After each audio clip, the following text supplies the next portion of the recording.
Celtics Reddit podcast. Back out to Smart. Fakes the pass all the time. Three. Bang! It's Williams screen. Lobs it up for Robert Williams. Should he know? Jaylen Brown. What a thunder! Tatum. Durant, the long reach. Tatum crossover pull-up jumper. It's good. 50 points for Jason Tatum. Hello and welcome to the Celtics Reddit podcast. Ben Vallis here. Thank you for joining us. Hope you're doing well, which I'm sure you are because the Boston Celtics are going to the NBA Finals. Joining us to celebrate it all and talk about what ended up being a bit of a heart attack end to Game 7. Celtics Jay and Wayne Spooney. Celtics Jay, we'll start with you. How you feeling, man? Woo! Woo! I gotta be a little That's right. quieter because my little guy's sleeping, but woo!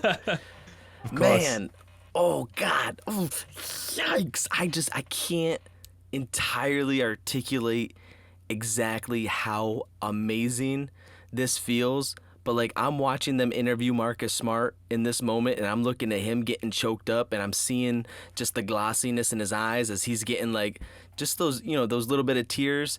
And you've got like a handful of Celtic fans all hanging out there in Miami cheering these guys on. Like, this is such poetic justice for this group of guys, man. Just damn, man. Like, it would be impossible to not feel so remarkably enthused about the game of basketball watching these guys make it to this level. Like, name Absolutely. a team that deserves it more than these guys. Woohoo! I can't think of one. Spooney, you have been just like quiet since the game ended. I feel like you're taking this in, you're experiencing this dude. In a different way. Tell us how you're feeling. I've never felt so. This is like weird to say, but I'm just gonna fucking say it. Like, I've spent a lot of energy and like fun and enjoyable energy defending Jason Tatum, Jaylen Brown, Marcus Smart, lesser Rob Williams because he's a fan favorite, but like those three guys, I've spent a lot of my like life watching them play basketball, watching them grow up and turn into like adult human beings capable of leading a team deep into the playoffs. Even though they did it young, right? It always felt premature. It always felt like, yeah, all right, LeBron's gonna fucking slap us down in Game 7. It was like, this is awesome. And then, the bubble series. And the fact that these dudes fucking broke through in what can only be described as the most Celtics way possible by going up. Oh my God. By going up 11 and then almost choking it away and then somehow holding on. Dude, I'm fucking emotional right now, man. Like, I'm so happy. They don't know who I am. I'm fucking proud of these guys, dude. I'm so excited. Like, this just means so much to that team and that court. Like, a finals appearance means a lot. Period. Done. We should win the final. Like, I think we might win the fucking finals. But just getting there feels like such a huge step for these guys. And I'm just like so fucking elated that they did it, man. They broke through that wall, the Eastern Conference Finals wall, and they did it where they knocked down every person, like every team that's been in our way the last 3 years. Nets knocked us out last year. See ya. Heat knocked us out in 2020. See ya. Bucks knocked us out in 2019 by Kyrie and by Bucks. We're in the fucking finals! We're in the finals! Hell yeah, dude. Fuck yeah, Spooney. I love it, man. But I love it from both of you. Yeah, it's absolutely insane. And like, you remember before the season started, I'd sent you some audio from that hype video script that I had written up. And just a reminder, that was preseason. The one of the opening lines in that is the wishfulness to think we'll recognize it from a distance. I'm telling you right now. and can I tell you, Jay, when you sent me that, I was like, hang on, hold your horses, buddy. Like, season hasn't started. Like, let's not get ahead of ourselves here. Here we are. Here we fucking Boston are. Celtics in the finals 2022. And, it's interesting what you're saying, Spoons, because you're celebrating like we've won the championship almost, but I think that's completely justified because of this inability for the Celtics in the last 5 years to break through that conference finals wall or barrier or whatever you want to call it, to get to this point with this young team led by the Jays. Finally, no more Kemba, no more Kyrie Irving, no more Gordon Hayward, led by the Jays and well and truly heavily supplemented by, the other, top 4 or 6 players on the team to get to this point led by those two, having watched them grow up. I think a lot of us, people our age, maybe Jay excluded, you started watching the Celtics, at least I did here in Australia, a few years into Paul Pierce's career. And so it was just like, the Celtics, they have Paul Pierce. That's great, but you didn't see it from the inception. To see this team grow up and do what they've done and achieve what they've achieved now, watching, the draft lottery where we got the pick that became Tatum, and then watching him grow up, have all of these milestones along the way, and then finally make the finals, is just absolutely huge. So look, if you're listening to this podcast, no agenda. We normally do, a considerable amount of prep, and you might say, well, that's interesting because you podcasts are dog shit. We normally do a lot more prep than this before we get started. We've got no run sheet. We've got no Reddit comments stowed away. We're just going to go around the room, talk about how we feel, and of course, probably come back for a more level-headed podcast tomorrow. So, Jay, I mean, I think even more than Spoons, just from the way that you guys talk about the Celtics, have been following the Celtics, I think from birth. Like, you're able to name like every starting 5 going back to 1991, which is when people stopped paying attention to the Celtics. Just like tell us from your perspective, like what this finals berth means to you, in that sort of your arc as a Celtics fan, I suppose. It resonates with what Spoons is talking about because there is just something really special about being able to watch guys from the beginning work through it. For a good handful of seasons now, we've watched a lot of teams trying to make the big deal, the big trade to get themselves to this stage, to this level. And our last championship came as the result of that. I mean, we saw Ainge go through the process of accumulating all of this talent just so that he could make the big deal. So as he started accumulating talent again, like the Jays, Smart, all these players, everyone in the back of their mind is thinking, oh, he's just getting set up for the next big trade. And what's interesting is, I don't know that that's entirely true. I think if that were the case, there's a lot of trades that he would have done, but he didn't pull the trigger. Like, he fought his instinct, it seems like. And I got to watch Paul Pierce from the day he was drafted to the point, that he won a championship. And that was, what's interesting is that championship for me resonated and continues to resonate more for the things outside of basketball that it aligned with for me. This one, there's something just so much more fucking fulfilling to watch, especially I'm a Smart guy. And I've been talking about my Smart love for seasons now, And to see him be the starting point guard on this team, and even in this game, right? Like, even in this game, there were some moments where you could hear the Smart doubters being like, oh, there goes Smart shooting us out of a game again. I'm sorry. Who iced this with free throws? Who was that cat? Who had 9 rebounds tonight from the point guard position? What was that guy's name? Who hit a bunch of big-ass threes in the middle of this game to keep pushing back against the runs that the Heat kept trying to make? Like, to see these guys get the chance to just show the world what they can do despite all that doubt, man, it is just, you can't write a better narrative as much as the NBA might keep trying to. This feels like a good time to chime in with our first Reddit comment. This one's from Larbird33. He says, the quote, let Boston live and die with Marcus Smart's shooting strategy nearly worked for the Miami Heat, which is true. Should we talk about the game a little bit? And sure. I'm saying this just to let myself off, but like, I don't expect you or anyone to really be able to think about a specific moment in the game. Like, let's admit it, it's a blur at this point, right? Like, it's just a big pocket of emotions that I think we'll remember it more emotionally than visually at this point.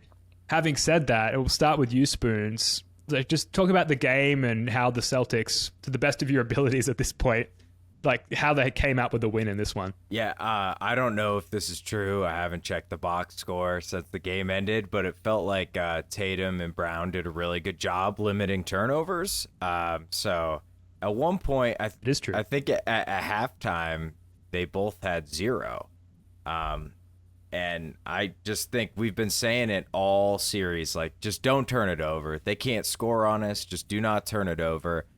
I thought the biggest thing for me, and Butler cooked. He had a great game, but it didn't ever feel like he was unstoppable great like it did in Game 6, where it's just like they're just giving him the ball and we can do nothing about it. And I think a big part of that was Smart looked a lot more healthy tonight to me. He just looked a lot more spry, a lot quicker, and he had that Jimmy Butler assignment, man, and Butler gave him some buckets sometime, but Butler was trying to get Smart off of him as quick as he could, and he was exploiting the Derek White matchup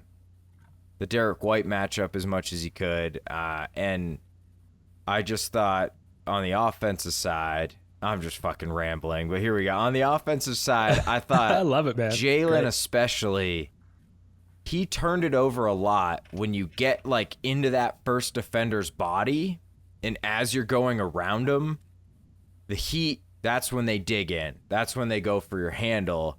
And we were saying it. It's like there was a couple times Jalen got there and then he pulled it back with like a nice hesitation dribble, and then it opened up for him, right? Because you like go at their handle and then you go back to your man. And there were several times where he just did that, hesitated, and then he had an open lane to the hoop. And I thought him and Tatum both did a really good job of reading that weak side defender and then either getting to the rim if they could, or pulling up, or making a pass. And I just think it's such like a small thing, but it makes all the difference in how your offense like goes. And they're the engines of the offense, man. And if they're not turning it over, if they're making the right reads on the weak side defenders, it's going to look good enough to win. And that's about where our offense was tonight. Just good enough to win. Good enough to win. Yeah, good enough to make it to the fucking NBA Hell yeah. Finals. Jay, any thoughts to add to that? Like, two things stood out to me that are still in my mind. One is the way that Grant opened up. So like Grant Williams didn't necessarily get a lot of good looks from outside, and I don't know if he even made a three in this particular game.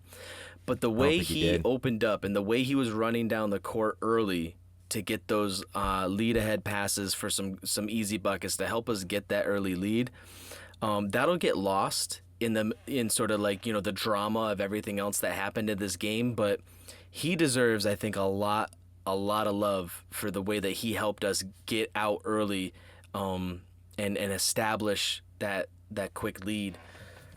I also think what stood out to me and what I'm really just genuinely loving is that in this game, we saw a lot of the same stuff that we saw in Game 6, as far as, you know, things that Miami was doing and you know, Butler kind of doing whatever the hell he wanted and making it happen. But what was really different was that our guys didn't lose their composure.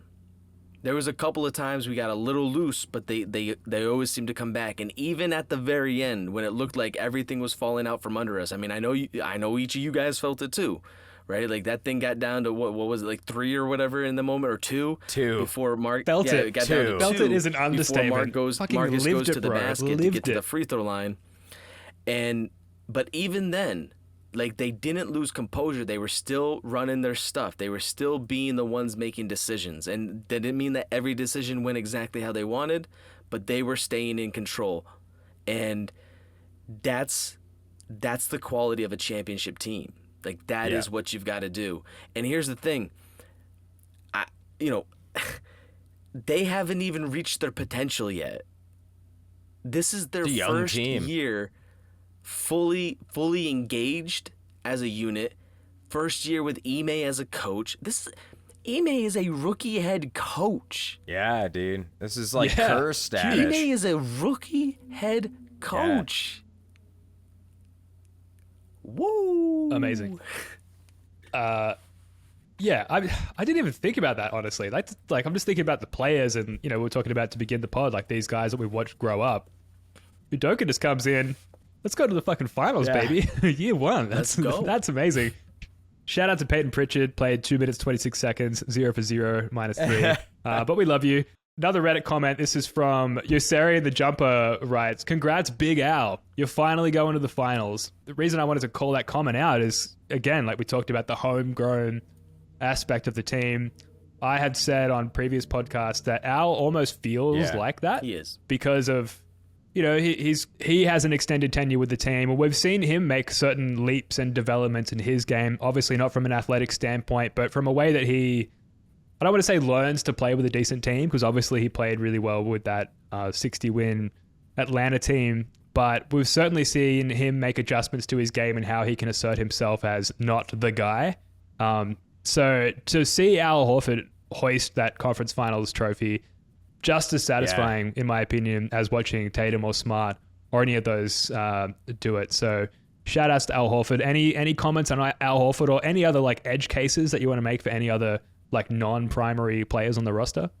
I mean, Al, I'm with you, dude. The way he embraced the city the first time, and then when he came back, it just felt like the vibes when Al came back felt really good, and that's why it was so disappointing that first half of the season. And you could, like, dude, what more could you ask from this guy from this season? Like, he's basically playing power forward, which is what he was not good at with Philly. And he's doing an incredible job on both sides of the ball, doing whatever's at. It's not like he's getting 15 shots a game, you know what I mean? Like, he's guarding the center, and then it's not like he's getting fed on offense. And he's just, I think part of him just knew, like, if I play my role, man, the Jays are gonna take us home. And I don't know. I've always loved Al. I always respected his game. I remember watching him at Florida, and I always thinking, like, that dude's going to be really good in the NBA, and he was awesome for Atlanta. And then when he came to us, he turned us. I mean, you could honestly say Horford's the reason all of this turned. Because if he doesn't sign with us, like, that's just like Isaiah Thomas winning 43 games and, like, oh, that's a cute story. Al turned us into, like, a legitimate team that could attract the Kyrie Irving. You know what I mean? Like, turned us into Eastern Conference finalists. And it's just like, holy fuck, Al's going to the finals finally. He's 35, dude. He's our age. Like, that's awesome. Yeah. I know. Amazing. And I would add to that, you could add that playoff series against Atlanta in the first round, I want to say 2015 or 2016, where our crowd was so into the game, or the series, the two Celtics games there, that, after that series was over and Atlanta moved on, Horford was like, I want to fucking play in Boston. Yeah. That place rules. And now he's going to the finals in Celtics green. He's going to go down as if that's not poetic, I don't know what is. Point. For sure. Yeah, absolutely. Al Horford statue there in Quincy Market. So, you love to see it. Al Horford has go ahead, gotten at different times some unnecessary flack too. I mean, we're all in the warm fuzzy moment right here, but let's not completely discount the fact that there's been plenty of times and plenty of folks that have criticized what Al can or cannot do out there on the court. And what's nice is that Al has always been, a smart enough person, let alone player, to know what to listen to and what not to listen to, right? Because those that know ball know that the way Al, just like the stuff with Smart, like things that they bring go beyond just what you see in a box score. But let's for a moment think about, the things that really mattered most in a game like this. Al Horford didn't shoot necessarily very well, but 14 rebounds. 14 rebounds. Yeah, for sure. So, like, win the game, basically. Between him and Smart, that's 23 rebounds between the two of them. I mean, those two guys went into tonight and said, nope, we're not going to get beat on the boards. That's not going to happen. And that means a lot because Al's not always been like the most elite rebounder in the world. That's not necessarily an area of strength. And he's going up against Bam, who, I mean, he's a pretty active and effective, sure. big guy to have to compete with. He's got the athleticism as well as the strength. And he had himself a pretty decent damn game tonight. I mean, he had 25 and 11, but I mean, 14 boards from Al. I mean, every time we needed a big defensive rebound, it was Al or Smart that were grabbing it. Those two guys put everything they had out there on the court. I don't want us, though, to get through going around the table here and not acknowledge Derek White. We need to acknowledge Derek White. The Buffalo. Yeah, Let's acknowledge him. So acknowledge. Consider Derek White acknowledged. Fully he didn't he score as much as he did in that last game, but he was just as necessary and equally impactful in this particular game. It's interesting that he's got a negative plus minus, and so maybe there's things that I didn't pick up on so much. But I mean, 2 for 3 from 3, a couple of one assist. A few turnovers. So I mean, it didn't look great, but I mean, when he was out there, he was doing the things that were necessary. He hit a couple of really big, timely buckets. Ultimately, This was a game that was being played by the starters, through and through. So 40 minutes for every single starter. What about the gaping head wound that he ended the game that's the with? other Damn, thing. got him good. Like the last vision we had of Derek White was like his scalp open on the bench. So I don't know. It's fine. We're going to the finals, right? So sacrifices have to be made, but he really turned around in this series in a big way, and that means the world, and gives me a lot of enthusiasm going into this next series now that he started to build up some confidence. Absolutely, yeah. And you'd like to. I mean, I'm not going to guarantee that his 3-point shot making is going to last the season or even into the finals, but nice to see that, like, just from like physiologically, he has that capability, because I wasn't looking good there for a little while. Yeah, make a shot. Let's wrap us up here on the end of the game, and then we'll quickly talk about the finals. So to get to the end of the game, a Reddit comment thread here. So starting with Leet Speak, who says, with regards to the end of the game, I'm throwing up and coming at the same time. And then followed up by Cracked Up, who says, that ending was a heart attack central. Holy shit, we just did it the hardest way possible. And then finally, JTIS says, my fitness tracker just congratulated me on my exercise session, which is completely legitimate. I've absolutely been there. Normally take off the fitness wearables for these situations because I don't want to log like inaccurate data, but absolutely been there. Elite Speak comment, Spoons, like pinned somewhere. That's fucking classic. Yeah, put it on the sidebar. Spoonie, just like your thoughts quickly on the end of the game there.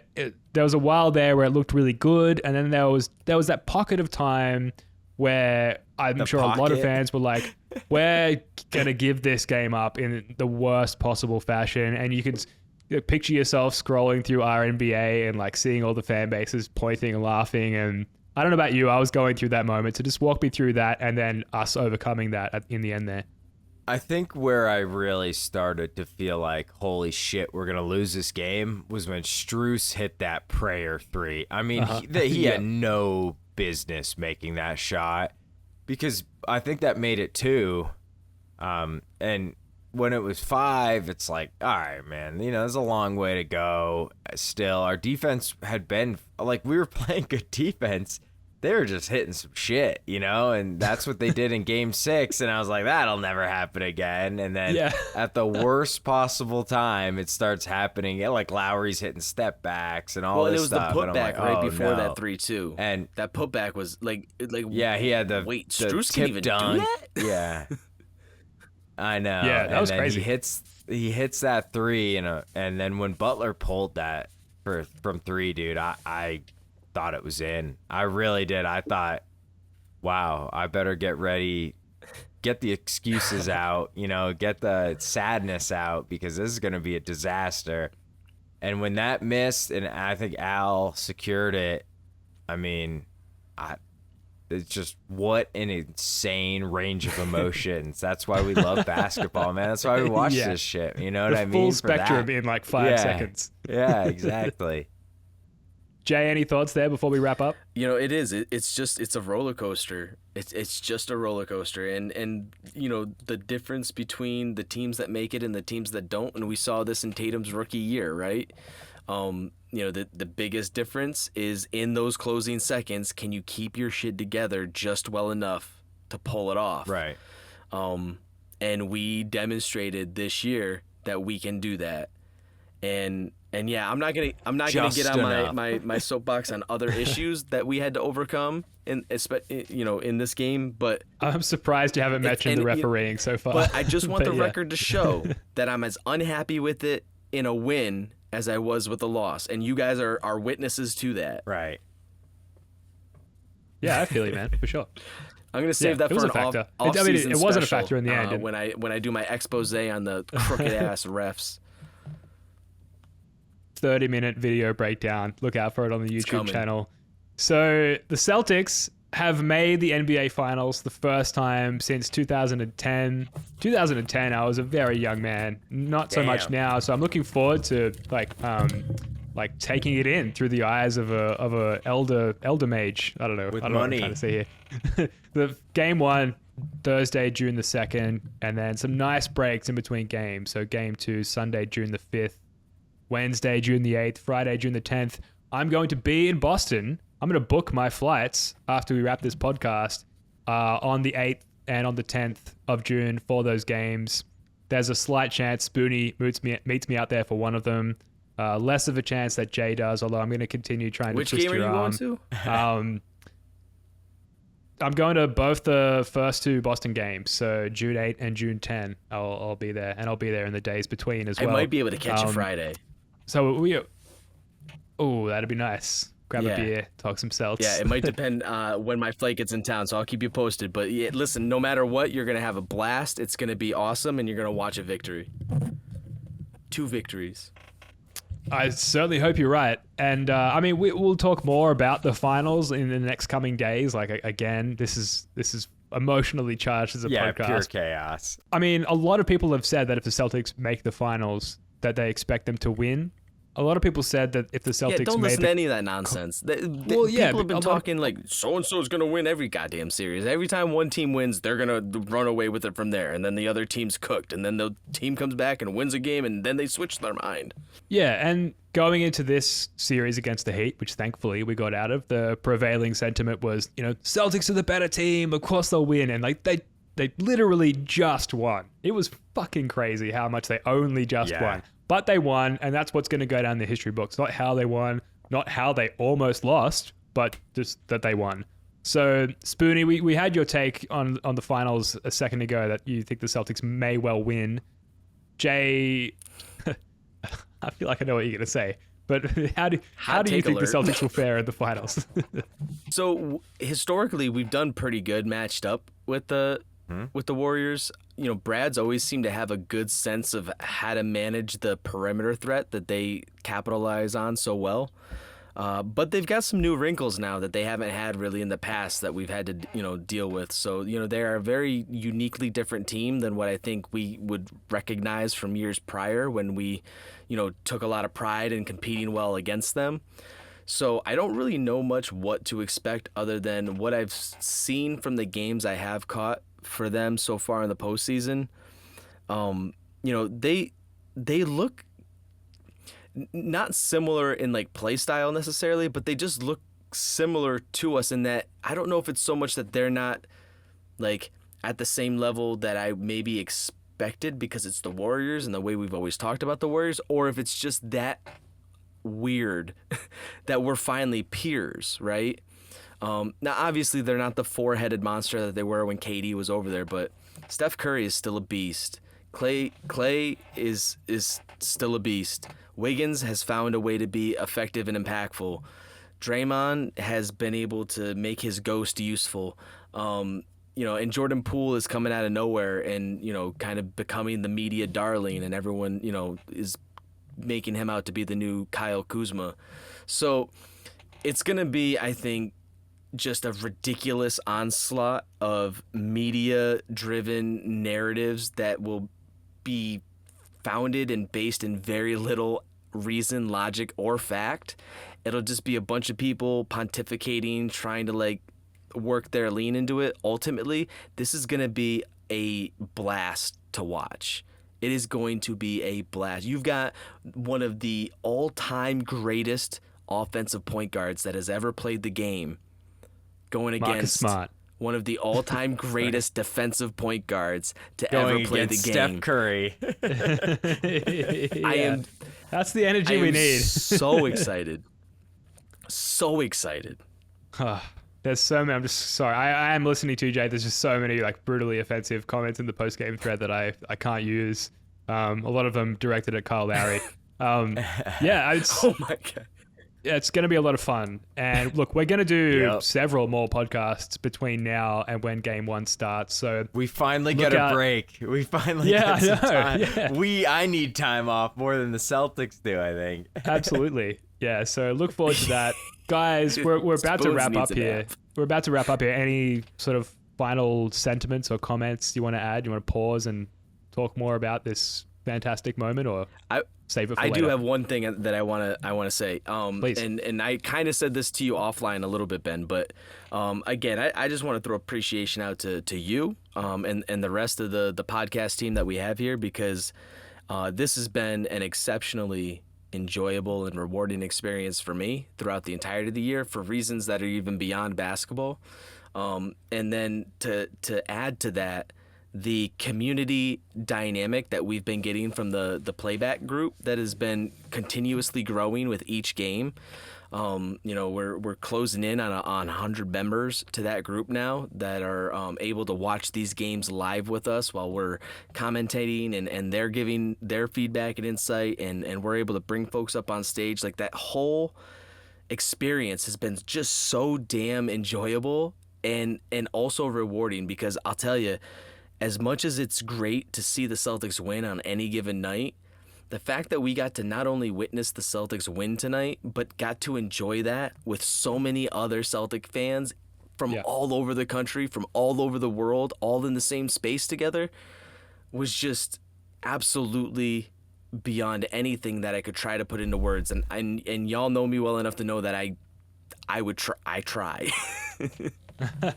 No, you So I'm do just better than filled try, with mate. appreciation. You Yeah. both do a great job. Absolutely. Sorry, Spoons. Go ahead. I would echo that sentiment, and also I would say Would you say I'm Celtic- spot on, Spoons? you're spot on, Jay, and also, more importantly, Celtics in 6, baby. Let's go. Hell yeah! Celtics Hell and yeah! Sixers, Let's baby. go! Let's go. Yeah, we've got some very loyal listeners and followers, and particularly, I'm gonna miss a few names here, but shout out to Z Gamer and Catherine and Carl Saf, and shout out to Ronnie Edwards as well, the Miami Heat fan who has been no, don't Heat give Nation, him the baby. time Heat of day. Nation. very, very, very active in all of our comment streams since we met up with the Heat, and I'm not gonna go Can't wait below to the see line his here. comments on the next one. Thanks for Yeah. listening. Thank you for listening. Thank you for the engagement. And Yeah, we there's some appreciate subtext it. there, and you can find that yourself. Guys, thank you so much for listening to this one. That's going to do it for this podcast. The Celtics are going to the NBA Finals. That's right. The Boston Celtics are going to the mother flippin' NBA Finals. I will see you there if you're in Boston for Game 3 and Game 4. Go and celebrate. Go jump in RNBA, jump in NBA Reddit, just like frolic in all the madness and all the awesomeness that is this momentous occasion. Guys, Spoonie, Jay, love your work, guys. Thanks again. Love your Come work, on, mate. get up, get down with the Celtics. Nice disturbed reference to wrap up the podcast. All right, folks, go Celtics. Until next time, peace.